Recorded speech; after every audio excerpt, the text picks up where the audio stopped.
We have been talking about having the mind of Christ in our humble thinking, or transforming our life by renewing our mind, as Paul calls for believers to do. So what do we think about? Good morning. This is Pastor Ernie Lewis of the Blue Point Church in Sisney, Illinois, with your thoughts for Thursday. Someone has said that the greatest battlefield for the Christian against Satan and against sin is that 6-inch space between our ears. We need to control and direct our thinking under the guidance of the Holy Spirit of God.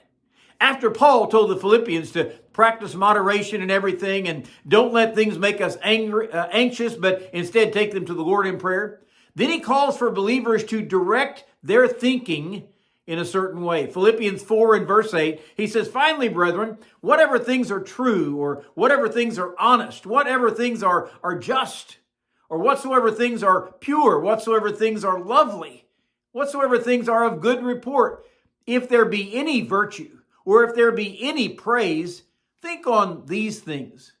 You know, the call to them as the brethren reminds us that we're all part of the family of God. And we must live our lives under his control, which certainly calls for some supervision in our thought life. He first calls for us to think on whatever we hear that we know to be true. Knowing the truth will battle gossip or various untruths that are scattered around all around us. This includes all those things that we have heard spoken in all sincerity by other believers. Then he calls for us to concentrate on things that are honest, which refers to being seemly or appropriate, because we know some things that we think on are not really proper and fitting for the Christian. He refers to whatsoever things are considered just.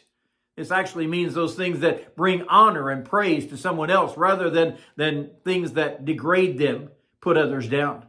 Whatever things are lovely, whatever things are pure. You know, the purity aspect is considering things that are chaste and wholesome. We must make sure that all the things racing through our head would go through a godly filter to consider only those things that are pleasing to him. And whatsoever things are lovely, I really think it refers to those for whom we have real compassion, or maybe we exhibit feelings of love and mercy. You know, when Jesus looked on the multitudes in the New Testament, he had compassion. And I'm sure he had some wonderful thoughts about those people and their needs. We need to concentrate on thoughts that bring to mind those whom we care deeply about. He speaks of thinking on things that are of good report. And we know the kind of things that are acceptable, right?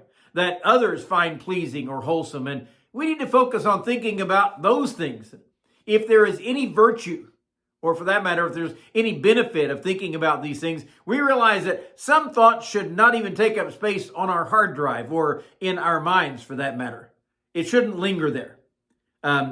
Some things that we should consider are certainly of high morality or honesty, integrity, those things that are upright. Or he says, if there be any praise. Now, we weren't really talking about the praise of men or thoughts and subjects that men would praise for that matter, but things that are applauded by the Lord. Perhaps even those subjects that would bring glory and adoration to honor the Lord.